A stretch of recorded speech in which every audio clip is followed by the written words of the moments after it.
Hello students, hope you all are good and revising properly at your home.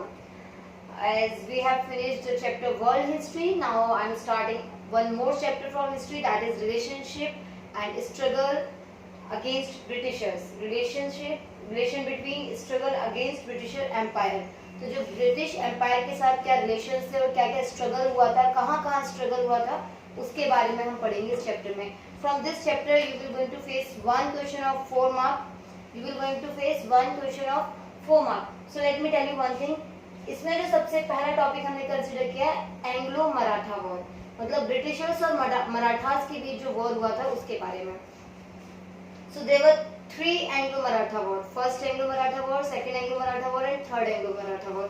अच्छा, Anglo Maratha war first second third पढ़ने से पहले हमें ये पता होना चाहिए कि एंग्लो मराठा वॉर हुआ ही क्यों था.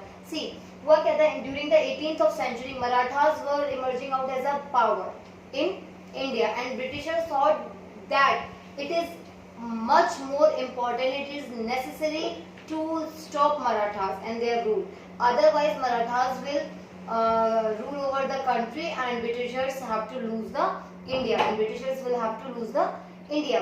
So what happened, 18th century तक मराठास जो थे वो एक इमर्स पावर होके, मतलब एक पावर की तरह इमर्स आउट हुए थे.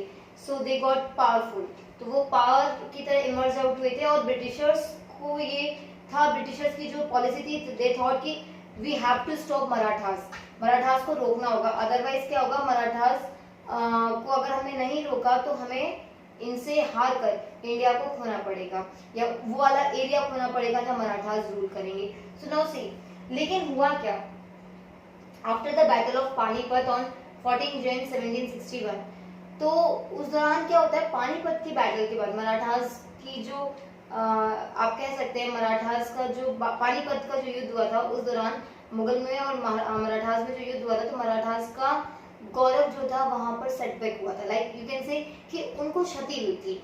अभी जब वो हार गए थे तो उस दौरान उनकी जो इमेज या जो एज अ पावर वो इमर्ज आउट हो रहे थे, उसमें कहीं ना कहीं उस इमेज में सेटबैक आया था, वो इमेज पिछड़ गई थी और ब्रिटिशर्स को लगा था this is the actual time when we can attack on Marathas. अभी मराठास के साथ युद्ध किया जा सकता है. अच्छा, वो इस कोशिश में ही थे. देखिए, इसको ना एक बड़े इंटरेस्टिंग इधर सोचिए. देखिए, मराठास पावरफुल होते जा रहे थे, ब्रिटिशर्स को लगा मराठास को रोकना बहुत जरूरी है, अदरवाइज क्या होगा, मराठास को अगर हमने नहीं रोका तो फिर ये हमारा रूल जो है उसको सप्रेस करना शुरू कर देंगे और फिर हम इनके ऊपर कभी रूल नहीं कर पाएंगे. तो फिर उसी दौरान हुआ क्या, पानीपत के युद्ध के दौरान जब मराठास की जो इमेज थी एज अ पावर, वो कहीं ना कहीं उसमें आप कह सकते हो उसके ऊपर क्वेश्चन मार्क पुट ऑन हो गया था. पानीपत का बैटल जब हुआ था उसके दौरान जब वो उससे हार गए थे, तो व्हाट हैपेंड ओवर देयर कि ब्रिटिशर्स को एक मौका मिला कि नहीं, अभी हम मराठास को क्या कर सकते हैं, इनके ऊपर अटैक करना चाहिए. और साथ ही साथ ब्रिटिशर्स को एक और मौका मिल गया कि जो मराठास का पेशवा था माधव राव गॉट डेथ, मतलब उनकी किसी वजह से मृत्यु हो गई. तो मृत्यु होने के बाद तो उनका जो छोटा भाई था नारायण राव, उन्हें पेशवा बना दिया गया. मतलब मराठाओं के जो सरदार थे या जो और मराठास थे, सबने मिलके माधव राव की मृत्यु के बाद, माधव राव क्या थे, पेशवा थे, तो माधव राव की मृत्यु के बाद नारायण राव को, उनके भाई को पेशवा बना दिया. लेकिन जो उनके चाचा थे, मतलब कि जो पुराने पेशवा थे माधव राव और जो भी नए पेशवा बने नारायण राव, उनके भाई, इनके जो चाचा थे वो रघुनाथ राव, वो बनना चाहते थे पेशवा. समझिए, माधव राव पेशवा था, उसकी मृत्यु के बाद उनका छोटा भाई पेशवा बन गया. अकॉर्डिंग टू मराठास ने इनको सभी जो मराठा रूलर्स थे सबने मिलके उस माधव राव के छोटे भाई नारायण राव को पेशवा बना दिया. लेकिन जो उनका चाचा था रघुनाथ राव, वो चाहता था कि हमें भाई हम पेशवा बनने चाहिए थे, हम बड़े हैं, हमें पेशवा बनाना चाहिए था. अभी देखिए, ब्रिटिशर्स की हमेशा से नीति रही है, वो उसी बंदे को पकड़ते हैं जो गद्दी का लालच करते हैं. आपको हिस्ट्री उठा के देख लीजिए, वो उस बंदे को पकड़ते हैं जिसको वो गद्दी का लालच दे सकते हैं, जिसको वो सरकार सत्ता का लालच दे सकते हैं. तो बस ब्रिटिशर्स के पास 2 मौके आ गए कि देखो, मराठास जो पुराना पेशवा मर चुका है, नया पेशवा बना है, अभी जो रघुनाथ राव है वो कहीं ना कहीं हमारा हेल्प करेगा मराठास को हराने में. तो हुआ क्या कि मराठास को हराने में हेल्प करेगा, तो उन्होंने रघुनाथ राव को अप्रोच किया. रघुनाथ राव के साथ और उनकी ट्रीटी हुई। रघुनाथ राव और ब्रिटिशर्स के बीच क्या हुई? ट्रीटी, जिसका नाम था treaty of Surat. Treaty of Surat, वहां पे उनकी ट्रीटी हुई। और उस ट्रीटी में क्या हुआ? ब्रिटिशर्स ने कहा कि ब्रिटिशर्स तो रघुनाथ राव की हेल्प करेंगे। किसके लिए? ब्रिटिशर्स हेल्प करने वाले थे रघुनाथ राव की for making him Peshwa. Britishers ने कहा देखिए मराठाओं के खिलाफ युद्ध होगा, आप हमारा साथ देंगे। मतलब साथ कैसे देंगे? Divide and rule. आपको क्या करनी होगी? आपको षड्यंत्र करने होंगे, आपको वहां के राज भेद हमको देने होंगे, ऑब्वियसली तभी तो उस दौरान कि भाई अगर आप लोगों ने मणिकर्णिका मूवी देखी हो तो आपको उसमें भी याद होगा कि उस किले को जब भेदा गया था, लास्ट वाला जो किला था, उस किले को जब भेदा गया था तो उसके रूलर ने ही, उसके अंदर जो काम करने वाला एक व्यक्ति था जो खुद रूलर बनना चाहता था, उसने ही उस किले का भेद दिया था। आप हमेशा हिस्ट्री उठा के देखिए तो हिस्ट्री में यही हुआ है कि हमारे अपने लोगों ने ही ब्रिटिशर्स को क्या किया है? ब्रिटिशर्स को सपोर्ट किया है, इसलिए ब्रिटिशर्स हम पर इतने साल रूल कर चुके हैं। तो रघुनाथ राव और ब्रिटिशर्स के बीच ये संधि हुई, ट्रीटी हुई, और उस ट्रीटी का नाम था ट्रीटी ऑफ सूरत। और उस ट्रीटी में क्या हुआ कि ऐसा है, ब्रिटिशर्स तो हेल्प करेंगे रघुनाथ राव की पेशवा बनने में, और उसके बदले में रघुनाथ राव को क्या करना होगा?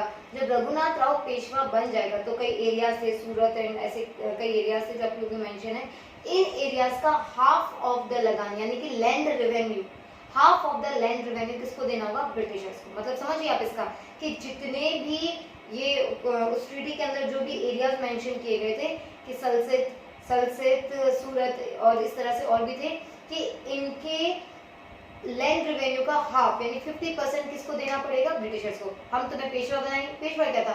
अकॉर्डिंग टू उनके अंडर ही तो रूल करता रघुनाथ राव। तो ये ट्रीटी हो गई। अब ट्रीटी होने के बाद फिर क्या होगा? फिर अब मराठास के साथ युद्ध करने की बारी आई। तो युद्ध कैसे हुआ? एक्चुअली क्या था कि जो मराठा रूलर्स थे, अलग अलग रूलर्स, देखो मराठास में सिंधियास भी थे, होलकर भी थे, भोसलेस भी थे। तो ये जो होलकर, सिंधियास, ये जितने भी थे ये अलग अलग रूलर्स थे। तो जो मराठा रूलर्स थे ना, उनके बीच ही कॉन्फ्लिक्ट्स थे। कॉन्फ्लिक्ट मतलब उनके बीच ही डिस्प्यूट्स हो रहे थे, उनके बीच मतभेद थे। तो फिर 1775 से 1782 तक उनके बीच कॉन्फ्लिक्ट्स रहे थे। तो मराठास के कॉन्फ्लिक्ट्स को देखकर हुआ क्या कि ब्रिटिशर्स ने सोचा अभी हम क्या करते हैं, अभी इनके साथ युद्ध करते हैं। युद्ध हुआ भी, लेकिन होता क्या है कि उस युद्ध में ब्रिटिशर्स हार गए। और ब्रिटिशर्स के हारने के बाद 29 जनवरी 1799 को, 29 देखिए याद करेंगे आप कि युद्ध कब हुआ है स्टार्ट? 1775 से 1782 तक इनका युद्ध चला है, और उसके बाद कंटिन्यूटी ये युद्ध बनना रहा है। मतलब मराठास के साथ कंटिन्यूअस क्या होता रहा? कॉन्फ्लिक्ट्स ब्रिटिशर्स में भी पैदा हो गए, ब्रिटिशर्स और मराठास के बीच कॉन्फ्लिक्ट्स पैदा हो गए। तो फिर क्या हुआ? ब्रिटिशर्स का और मराठास का जब युद्ध हुआ तो उस दौरान 99 में जब युद्ध हुआ तो उस दौरान क्या हुआ? ब्रिटिशर्स हार गए। मराठास भी पावरफुल थे, मराठास में शक्ति थी, मराठास ने ब्रिटिशर्स को हरा दिया। मराठास ने जब ब्रिटिशर्स को हरा दिया तो उनके बीच ट्रीटी हुई, ट्रीटी ऑफ वडगांव बोलते हैं, ट्रीटी ऑफ वडगांव 29 जनवरी 1799 को जो ट्रीटी हुई, जो संधि हुई, उसमें ये था कि ऐसा है भाई, आपने हमारे इससे पहले मतलब मराठा जो भी रीजन्स आपने ऑक्यूपाई किए थे आप उन्हें हमें हैंड ओवर करेंगे। ब्रिटिशर्स हार गए थे। मराठास ने ब्रिटिशर्स से कहा कि आपने इससे पहले हमारे जितने भी मराठा रीजन्स लाइक पुणे, आप क्या करेंगे? इसे हमें हैंड ओवर करेंगे, आप गिव अप करेंगे। रघुनाथ राव को पुणे मिलेगा, ठीक है, और आप पुणे भी वापस करेंगे। और इससे अलावा जो भी आपने एरियाज, मराठा एरियाज जो क्या कर रखे, ऑक्यूपाई कर रखे, आप उनको हमें हैंड ओवर करेंगे। साथ ही साथ लास्ट ये भी था कि आप 41,000 का वॉर रिम्यूनरेशन देंगे। वॉर रिम्यूनरेशन का मतलब होता है बच्चा लोग कि युद्ध के दौरान जो भी क्षति हुई, वॉर डैमेजेस, आप इसको वॉर डैमेजेस भी कह सकते हैं, वॉर एनिमिटीज भी कह सकते हैं, ठीक है। तो आप युद्ध के दौरान जो भी नुकसान हुआ है मराठास का, उसके लिए आप क्या करेंगे? यू हैव टू पे, ब्रिटिशर्स विल हैव टू पे। सी कहाँ तो ब्रिटिशर्स ने क्या चाल चली थी कि हम क्या करेंगे, हम मराठास को हराएंगे और उनसे लगान लेंगे, उनके एरियाज का 50% लैंड रेवेन्यू लेंगे। यहाँ मराठास ने ब्रिटिशर्स को हरा दिया फर्स्ट मराठा एंग्लो वॉर में, याद रखिए फर्स्ट मराठा एंग्लो वॉर में ब्रिटिशर्स को हरा दिया गया। और ब्रिटिशर्स के हारने के बाद हुआ क्या, ब्रिटिशर्स को जो भी उन्होंने ऑक्यूपाई कर रखे थे मराठा स्टेट्स वो वापस करने पड़े, पुणे वापस करना पड़ा रघुनाथ राव को। साथ ही साथ उनको वॉर डैमेज फी यानी वॉर रिम्यूनरेशन फी सबमिट करनी पड़ी ऑफ 41,000। इस तरह से फर्स्ट एंग्लो मराठा वॉर खत्म हुआ और उसके डिसीजन में आपने क्या देखा कि Marathas von that first Anglo Maratha war. यहाँ एंग्लो मराठा वॉर खत्म नहीं हुआ, यहाँ मराठास और ब्रिटिशर्स के बीच युद्ध खत्म नहीं हुआ, फिर हुआ second Anglo Maratha war. So just give me 2 minute pause, I will switch the board and you will get the video over there. Now see students, अभी आप यहाँ पे देख सकते हैं सेकंड एंग्लो मराठा वॉर। याद रखेंगे फर्स्ट एंग्लो मराठा वॉर कब से कब तक चला था।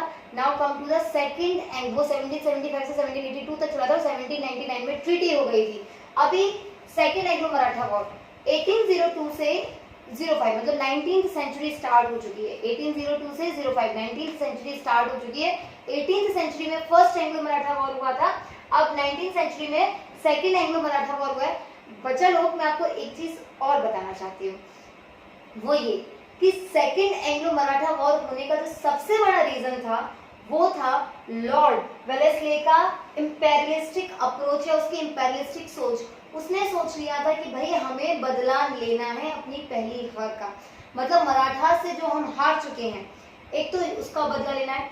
दूसरा रीजन ये था कि साथ ही साथ हमें ब्रिटिशर्स को ही मतलब उनका ही पूरा रूल होना चाहिए पूरे इंडिया पे, ऐसा नहीं होना चाहिए हम कोई एक एरिया कैसे हार सकते हैं। तो इसकी जो इंपीरियलिस्टिक सोच थी लॉर्ड वेलेस्ले की, यही सबसे बड़ा रीजन था सेकंड एंग्लो मराठा वॉर होने का। पहला तो क्या था रीजन, पहला रीजन था कि उन्हें बदला लेना था, किससे, मराठा से बदला लेना था अपने फर्स्ट एंग्लो मराठा वॉर में जो उनकी डिफीट हुई थी उसका।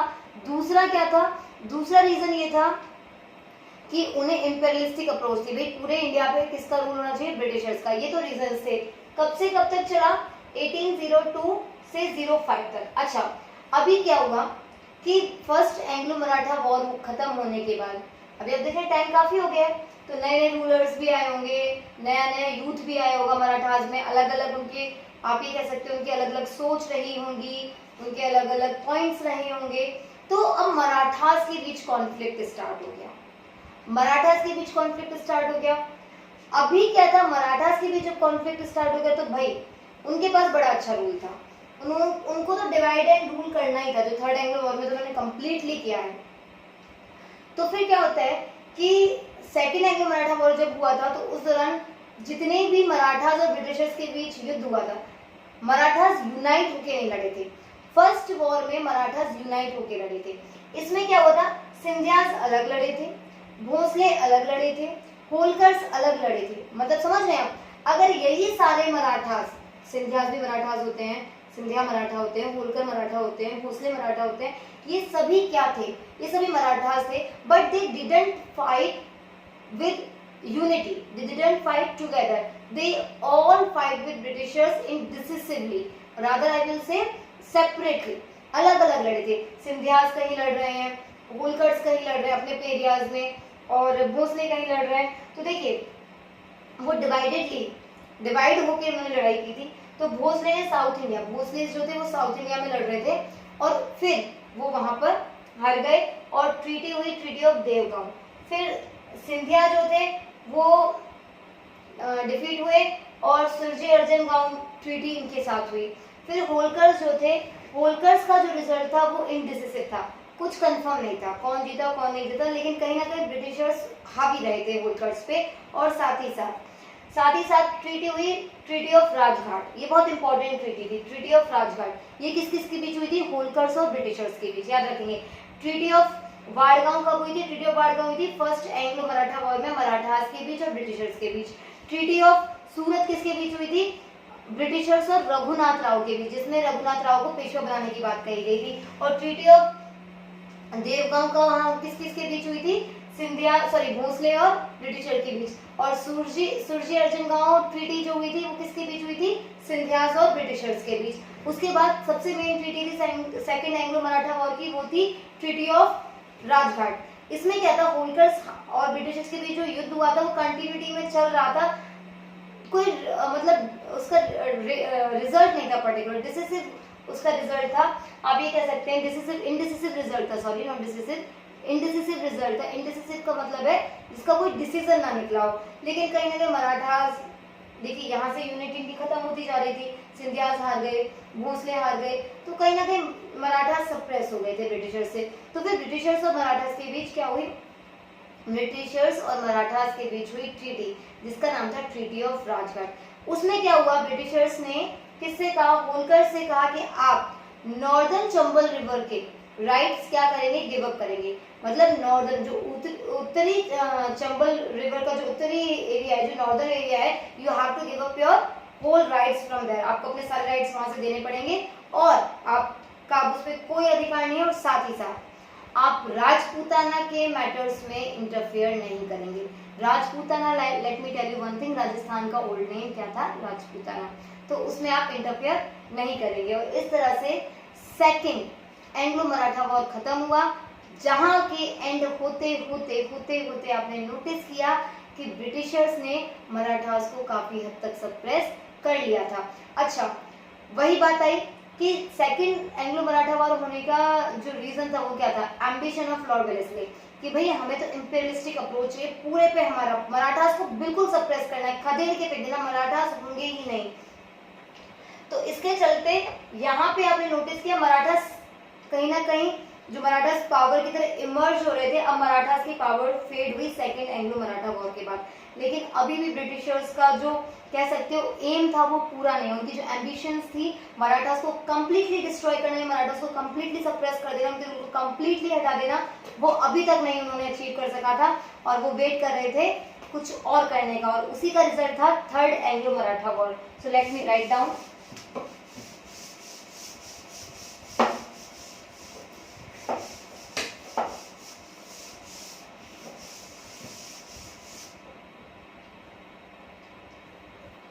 Now see,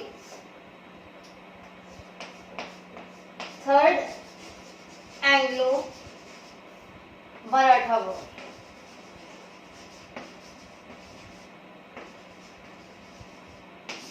Now see, 1817 में आप याद रखेंगे सेकंड एंग्लो मराठा वॉर कब से कब तक चला था, 1802 से 1805 तक। थर्ड एंग्लो वॉर की जब भी मैं बात करेंगे तो 1817 से, समझिएगा 1817 में दो ट्रीटी साइन हुए ब्रिटिशर्स के बीच और किस किस के बीच, ब्रिटिशर्स और पेशवा के बीच, जो वहां के पेशवा थे, मराठास के जो पेशवा थे, और ब्रिटिशर्स और सिंधियास के बीच। ये दो ट्रीटीज हुए, ब्रिटिशर्स और पेशवा के बीच और ब्रिटिशर्स और सिंधिया के बीच। उसमें क्या होता है कि दोनों ही ट्रीटीज ह्यूमिलेटिंग ट्रीटी थे। इसमें इन दोनों ने ही सुपरमेसी ली थी ब्रिटिशर्स की, मतलब कि सिंधियास ने भी कहा था कि भाई देखिए हम आपसे पीछे हैं, और सिंधियास ने ब्रिटिशर्स की सुपरमेसी, उनकी अधीनता स्वीकार की थी। पेशवा ने भी ब्रिटिशर्स की अधीनता स्वीकार की, और जैसे ही पेशवा ने ये ह्यूमिलेटिंग थी, शर्मनाक ट्रीटी क्यों थी।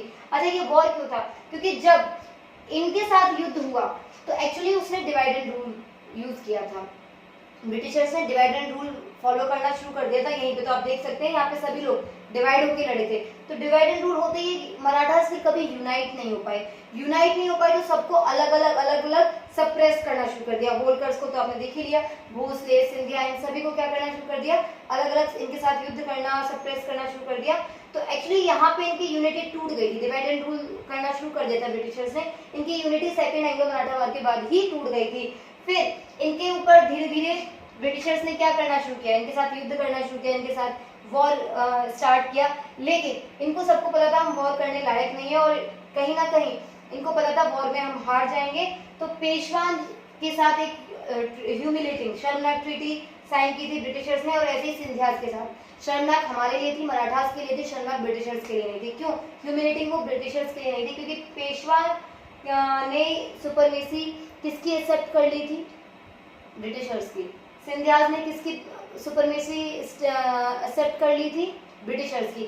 उस दौरान जैसे ही इन्होंने ब्रिटिशर्स की सुपरमेसी एक्सेप्ट की है, तो जैसे ही इन्होंने ब्रिटिशर्स की सुपरमेसी एक्सेप्ट की, वहीं मराठास डिक्लाइन हो गए, वहीं मराठास क्या हो गए, मराठास डिक्लाइन हो गए। और जैसे ही मराठास डिक्लाइन होते, क्योंकि पेशवा सबसे बड़ा उनका, आपको पता है उनका रूलर जो सबसे ऊपर पोस्ट है वो पेशवा की है, और मराठास जैसे ही डिक्लाइन होना शुरू हुए गए, नीचे होते हुए चले गए, ब्रिटिशर्स ने क्या किया, ये जो पेशवा नाम की पोस्ट थी मराठास की, पेशवा, इस पेशवा नाम की पोस्ट को ही अबॉलिश कर दिया और ये पोस्ट ही खारिज कर दी। उन्होंने कहा ऐसा कोई, और इनको 8 लाख रुपीस देकर इनको बिठूर भेज दिया। 8 लाख रुपीस की मतलब पेंशन देकर के, अब आप जाइए, आपका ये जितना भी एरिया है छोड़ जाइए, ये सब हमारा है। और इस तरह से पेशवा को उनके मराठा जो जोन थे जहाँ पे उनका रूल था वो सब छोड़ के मराठास को, सिंधियास को, सबको जाना पड़ा। और इस तरह से Anglo Maratha war, third Anglo Maratha war खत्म हुआ। और थर्ड एंग्लो मराठा वॉर खत्म होते ही मराठास कंप्लीटली डिस्ट्रॉय हो गए, destroy in the sense of rule, destroy in the sense of power. और फिर उसके बाद मराठास जो एरियाज थे जिन पे मराठास का रूल था, उन पर कौन रूल करने लगा, ब्रिटिशर्स रूल करने लगा। So just let me make you a quick review. देखिए पेपर में आपको ऐसे नहीं है कि एक एक लाइन लिखनी है, पर आपको याद होना चाहिए मेन पॉइंट। सबसे पहले 18th सेंचुरी में हुआ है start Anglo Maratha war. Anglo Maratha war start होने से पहले कुछ रीजंस थे, इस वजह से स्टार्ट हुआ क्योंकि 18th सेंचुरी आते आते 18th सेंचुरी के स्टार्ट तक Marathas emerge out as a power, they emerge out as a supreme power in India.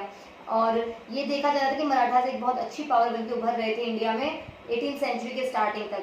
लेकिन जब बैटल ऑफ पानीपत का रिजल्ट आया तो उस दौरान क्या होता है 14 जनवरी 1761 में, तो उस दौरान क्या होता है मराठास का जो इमेज था वो कहीं ना कहीं सेटबैक गया था और ब्रिटिशर्स किसी चांस में थे।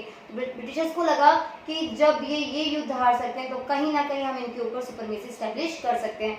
और ब्रिटिशर्स मौके की तलाश में थे, मौका उनको मिल गया। मौका कैसे मिला, they got an opportunity when the Peshwa Madhavrao got dead due to some reasons, and after the death of Peshwa Madhavrao, his brother Narayan Rao became Peshwa, but his uncle Raghunath Rao wanted to become Peshwa. So just getting the opportunity, Britishers got the opportunity to divide and rule the Marathas। उनको opportunity मिल गई कि भाई देखिए रघुनाथ राव हमारा साथ देगा।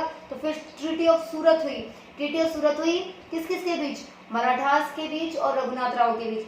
Britishers ने कहा कि देखिए, ब्रिटिशर्स और रघुनाथ राव के बीच ब्रिटिशर्स ने कहा देखिए Raghunath Rao ji, we will help you, we will assist you to make you Peshwa. हम आपको पेशवा बनने में मदद करेंगे, मराठास के साथ युद्ध करके आपको हम पेशवा बनाएंगे, पेशवा की गद्दी पे हम आपको बैठाएंगे। डिवाइड एंड रूल की पॉलिसी थी, तो बस कि हम आपको पेशवा की गद्दी पे बैठाएंगे, लेकिन आपको करना क्या है, तो जो सल्सद सूरत जो भी आपके अधीन जो एरियाज आएंगे, तभी तो ट्रीटी ऑफ सूरत कहा गया था इसको, वहां से half of the land revenue लगान आप हमको देंगे, ब्रिटिशर्स को देंगे। बस ये ट्रीटी साइन हो गई। उसके बाद क्या हुआ कि ब्रिटिशर्स और मराठास के बीच ऑलरेडी कॉन्फ्लिक्ट चल रहे थे, क्योंकि ब्रिटिशर्स कहीं ना कहीं रघुनाथ राव को सपोर्ट कर रहे थे, रघुनाथ राव मराठास को कट कर रहा था। तो ब्रिटिशर्स और मराठास के बीच कॉन्फ्लिक्ट चल रहे थे, उनको अपॉर्चुनिटी मिल गई।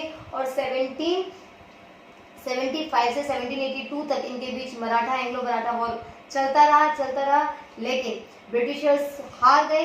ब्रिटिशर्स हारने के बाद ब्रिटिशर्स और मराठास के बीच संधि हुई, ट्रीटी हुई।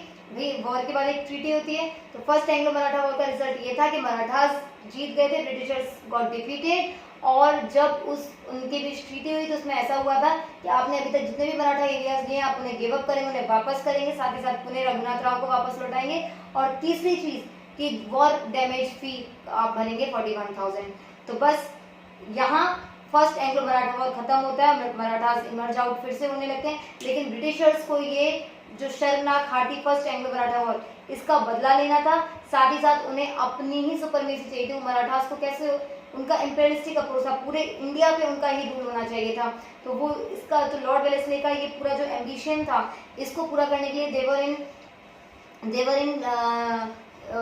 इन दैट काइंड ऑफ कंडीशन कि they want some opportunity to get war again, to get fight again with Marathas. उनको तो बस मराठा से दोबारा करना था। फिर मराठा से दोबारा युद्ध होने का रीजन ही ये था, एक तो उन्हें अपनी पहली वाली जो युद्ध हुआ था, उस पहले वाले युद्ध में जो उनकी हार हुई थी ह्यूमिलेटिंग, उसका बदला लेना था। साथ ही साथ उनको अपना इंपेरियलिस्टिक अप्रोच बनाना था पूरे इंडिया पे। तो बस second Anglo Maratha war start हुआ 1802 से 1805 तक ये युद्ध चला। लेकिन इस युद्ध में क्या हुआ था, मराठास यूनाइट होकर नहीं लड़े थे, क्योंकि मराठास में ऑलरेडी धीरे धीरे कॉन्फ्लिक्ट आपस में ही, क्योंकि उनकी पॉलिसी क्या थी ब्रिटिशर्स की, डिवाइड एंड रूल, तो उन्होंने वही करना शुरू कर दिया था। तो मराठास डिवाइड होकर लड़े थे, सिंधियाज अलग लड़े थे, भोसले अलग लड़े थे, होलकर्स अलग लड़े थे। तो भोसले और सिंधियाज ये भी हारे गए। भोसले और सिंधियाज जब हार गए तो वो कहाँ हार गए थे, वो हार गए थे भोसलेज और साउथ इंडिया में, और सिंधियाज हारे गए थे।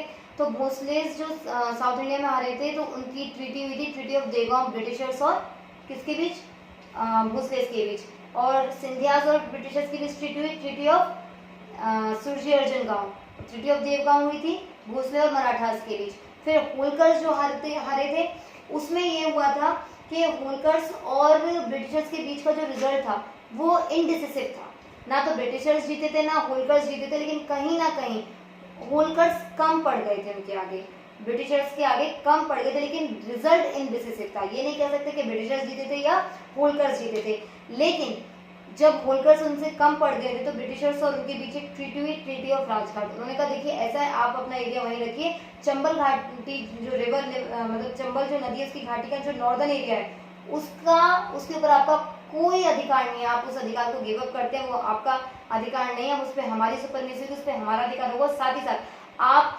राजपूताना के मैटर्स में इंटरफेयर नहीं करेंगे, राजपूताना बोले तो राजस्थान के स्टेट इंटरनल मैटर्स में इंटरफेयर नहीं करेंगे। ये था सेकेंड एंग्लो मराठा वॉर।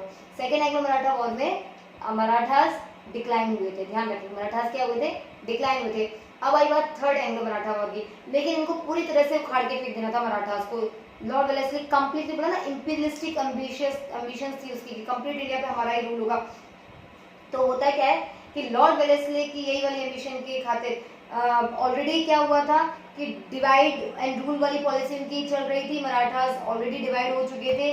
तो फिर क्या हुआ, पेशवास और सिंधियास इनको हराया, इनको सप्रेस कर दिया ब्रिटिशर्स ने, और पेशवा के साथ ट्रीटी की, सिंधियास के साथ ट्रीटी की। ये दोनों ही ट्रीटी बहुत ह्यूमिलेटिंग थी, शर्मनाक थी मराठास के लिए। पेशवा के साथ जो की गई, सिंधियास के साथ जो की गई, सिंधियास को भी भेज दिया वहां से, उनके ऊपर ब्रिटिशर्स की सुपरमेसी हो गई। पेशवा नाम की जो एक पोस्ट थी मराठास की, जो एक पोस्ट थी सबसे बड़ी ऊपर पोस्ट थी पेशवा की, जिसकी बात कोई नहीं डाल सकता, उन्होंने इस पोस्ट को एबॉलिश कर दिया। 8 लाख की पेंशन देकर पेशवा को वहां से कहा कि भाई आप बेटूर चले जाइए, आप चले जाइए यहाँ से, और ये पोस्ट खत्म होती है, आपके सारे राज हमारे, आपको उनको 8 लाख की पेंशन देकर सारे मराठास को लेकर उनसे पेशवा को वहां से जाने के लिए कहा। अब कोई पेशवा पोस्ट नहीं होगी, और इस तरह से मराठास कंप्लीटली डिक्लाइन हो गए और ब्रिटिशर्स ने मराठा एरियाज को ऑक्यूपाई कर लिया।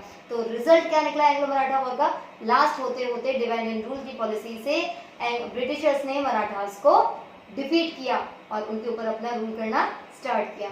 अब नेक्स्ट वीडियो में जो हम पढ़ने वाले हैं वो पढ़ेंगे एंग्लो मैसूर वॉर, मैसूर और ब्रिटिशर्स की जो युद्ध हुआ था मैसूर में, Anglo Mysore war. So keep it up, revise it all, good luck and keep study. Thank you.